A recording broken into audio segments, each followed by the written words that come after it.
Bonjour Benoît, Bonjour, heureux de vous retrouver. Enfin, moi aussi. on peut tomber les masques, on Oui. peut retrouver des collègues, des amis, la famille. Comment est-ce que vous goûtez cette liberté retrouvée? Alors déjà, avec le respect des règles de distanciation, parce qu'on n'est pas véritablement sorti du péril, mais il est vrai que ça se ressent partout dans la société, et je crois qu'il y a deux, trois sentiments auxquels on peut s'attacher. Le premier, c'est une forme d'euphorie, euphorie de retrouver la liberté, de pouvoir aller, venir, mais il y a aussi ce sentiment assez extraordinaire d'avoir réussi un exploit. Alors, ceux qui ont réussi l'exploit, ce n'est pas ceux qui sont restés enfermés, ce n'est pas ceux qui ont attendu.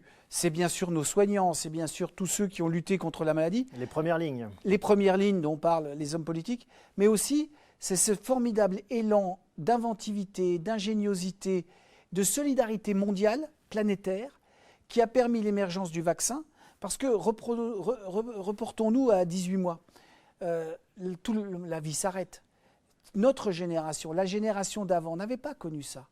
Nos grands-parents nous avaient expliqué qu'il y avait un aléa, c'était la guerre. De temps en temps l'épidémie, mais on nous parlait surtout de la guerre. Ça pouvait s'arrêter du jour au lendemain. Et tout le monde a découvert, il y a 18 mois, qu'ils avaient raison, ça pouvait s'arrêter du jour au lendemain et de façon mondiale. Personne ne savait comment on allait s'en sortir. Et il y a eu, fort heureusement, cette solidarité des mouvements économiques pour arriver, quoi qu'il en coûte, à sauver tout le monde. Cette solidarité des chercheurs qui ont mis en commun leurs moyens pour trouver le vaccin et le délivrer. Alors, ne faisons pas non plus preuve de naïveté. Il y a des continents comme l'Afrique, comme d'autres, qui n'ont pas encore les vaccins ou qui ne les ont pas eus au même rythme que les autres.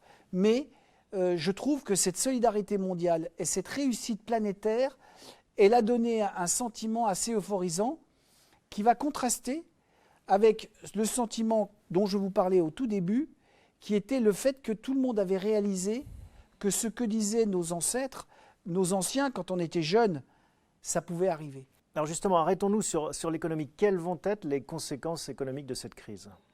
Alors, économiquement, il y a tous ceux qui ne redémarreront pas.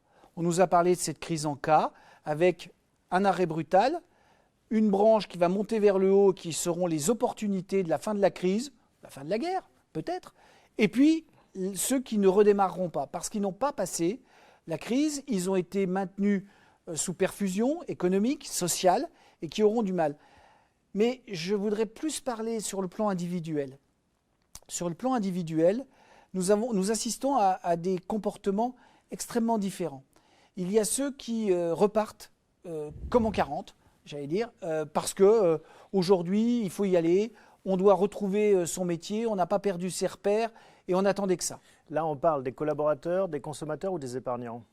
Alors, je parle plutôt de ceux qui travaillent, ceux qui sont salariés ou indépendants, commerçants, fonctionnaires et qui y vont.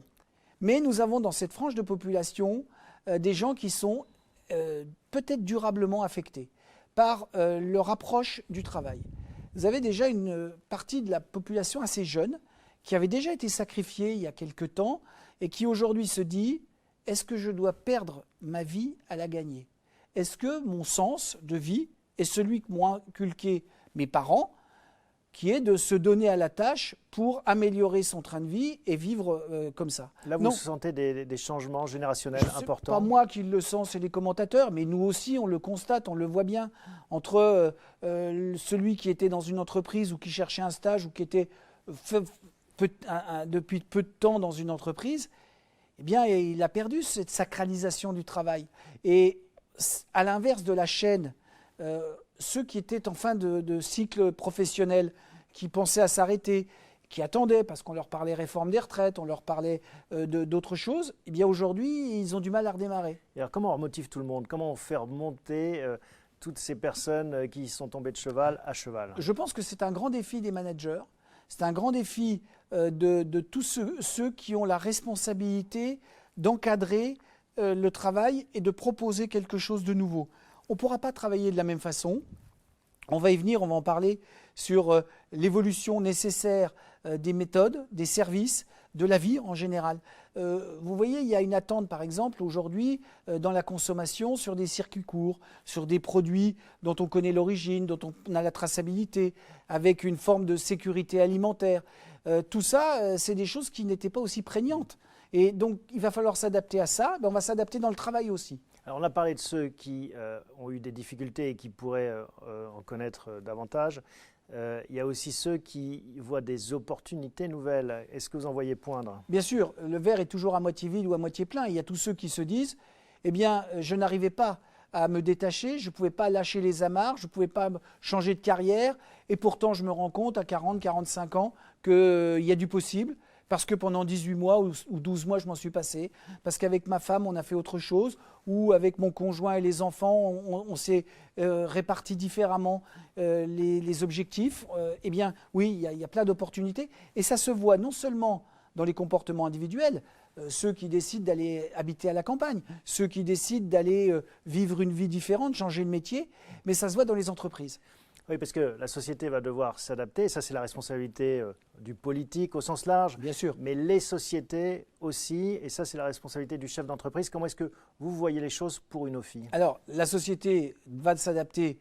C'est les politiques. Il va falloir créer évidemment des zones où, par exemple, la fibre ou les liaisons Internet seront meilleures. Il va falloir que les petites communes qui vont arriver, les rurbains, puissent les accueillir avec des systèmes d'assainissement, avec des écoles qui rouvrent, plein d'autres choses qui vont permettre d'avoir une vie à ce niveau-là. Et puis, il faudra que les sociétés qui procurent du travail soient, elles aussi, en phase. Alors, comment ? Eh bien, peut-être que le monde du travail va devoir prévoir les interventions sur site, puis les interventions en dehors du site, lorsque les gens sont chez eux, avec la protection aussi du mode de vie, parce qu'il faut avoir le droit à la déconnexion. Mais il ne faut pas oublier que celui qui travaille depuis chez lui, il est en lien, s'il respecte les horaires de vie normaux, avec d'autres qui sont sur site et qui, eux, ne doivent pas payer la liberté que celui acquiert pendant qu'eux sont sur site. Donc, il va y avoir ce partage de responsabilités, cette économie collective du contrat qui va redistribuer les tâches. Donc, on est vraiment un monde d'après, ce n'est pas le monde d'avant qui revient. Pour moi, c'est le monde d'avant qui se continue différemment. Parce qu'on ne fera pas table rase du passé, et notamment de la culture qu'ont acquis tous les gens qui travaillent ensemble. Donc, on ne pourra pas les faire évoluer comme si de rien n'était. Il faudra vraiment partir de l'existant avec les bleus qu'on vient d'avoir. On s'est cogné à la réalité, ce que disait Lacan. Hein. Quand on se cogne à la réalité, on arrête de rêver. Ben, c'est exactement ça. On a eu des bleus, parce que tout le monde avait un petit peu de rêve, et puis on s'est rendu compte que ce n'était pas aussi simple. Donc ça, c'est en effet l'analyse globale. C'est Lacan au quotidien. Oui. Qu'est-ce que ça va donner? Alors, effectivement, ça peut paraître extrêmement théorique et nous sommes dans la réflexion un peu macroéconomique. Il faut revenir dans le micro, dans ce qui va être la réalité. Ben, la réalité, ça se voit. C'est aujourd'hui la bourse qui est euphorique avec les actions qui montent. Pourquoi les actions montent? Parce que les gens qui s'occupent de la bourse ont confiance. Les petits patrons et les grands patrons ont un indice de confiance qu'on n'avait jamais vu. Donc ils ont confiance dans les marchés, ils ont confiance dans la consommation, dans le développement. Parce que le bâtiment, il a confiance. Même si effectivement l'immobilier de bureau a connu une sorte de tsunami pendant 9 mois où tout le monde se disait il faut partir, on aura trop de mètres carrés. Aujourd'hui, les gens disent non, on n'aura pas trop de mètres carrés, on va devoir les utiliser différemment.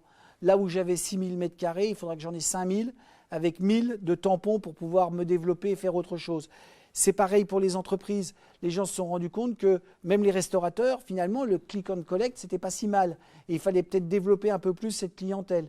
Donc, on va se confronter à des évolutions, mais qui auront été testées. Donc, les gens auront confiance. Et moi, je suis extrêmement optimiste pour les 2-3 années à venir parce que le monde boursier, le monde financier a compris qu'il y avait à investir.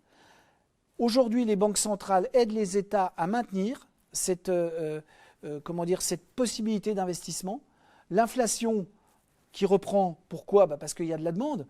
Il y a de la demande en pétrole, il y a de la demande en matières premières, il y a de la demande en circuits électroniques, c'est ce que je cherchais, ou en déplacement, en livraison. Donc, il y a quelque chose à faire, il y a des gisements de productivité. Et donc, tout ça, à mon avis, est extrêmement bénéfique, si tant est que chacun ne se replie pas sur un comportement égoïste ou en tout cas sur soi-même. il faut absolument avoir cette passion collective qu'on a eue pendant 18 mois, cette solidarité. Si on commence à jouer la carte du « ouais, bon, d'accord, mais je vais voir », eh bien là, ça ira pas. Et concrètement, alors, pour Unofi, ça va se passer comment? Alors, pour Unofi, c'est deux plans vis-à-vis des collaborateurs. La chance que nous avons eue, c'est que nous avions préparé la dématérialisation et le travail à distance. Ce qui fait que notre réseau commercial dans nos 16 directions régionales n'ont pas été perturbés par le fait de ne pas venir immédiatement sur site. Ça a été un peu plus compliqué pour le site administratif ou pour le site financier politique qui est ici à Paris dans nos locaux dans lesquels on enregistre. Mais tout le monde avait l'habitude de venir un petit peu dans les bureaux, donc ils ont retrouvé le chemin du bureau, ça a permis de travailler. Maintenant, ce que j'espère, et ce ne sera pas facile, c'est que tout le monde va retrouver le goût et l'envie de revenir échanger, d'avoir de l'humain, d'avoir de la présence, parce qu'on se rend bien compte qu'on va beaucoup plus vite, on se comprend mieux, il y a moins de non-dits, c'est plus facile. Maintenant, pour nos clients, eh bien, on le rencontre aussi. La collecte en matière d'assurance et de capitalisation en produits financiers marche très bien et les gens ont besoin d'utiliser le bas de laine. Vous y faisiez allusion tout à l'heure. Ce bas de laine, il faut le mettre sur la table. Et puis, il faut bien en faire quelque chose. Donc, nos collaborateurs et notamment ceux qui font les conseils en organisation patrimoniale accompagnent les Français et notamment les clients du notariat, les clients du Unofi, dans cette prévision et dans ce placement des bas de laine. Et puis on a les placements dans l'immobilier de bureau qui ont connu une légère stagnation parce que les gens attendaient de voir comment l'immobilier de bureau allait s'adapter. Nous sommes là pour leur montrer notre expertise, montrer notre confiance et on le fait à travers l'analyse que nous avons de la situation de nos locataires. Et je crois qu'un certain nombre de nos clients ont compris que lorsque l'on veut constituer un patrimoine, il faut le faire à long terme, avec sérénité. Et il nous accompagne dans cette analyse sereine de l'avenir. Merci Benoît Arnault.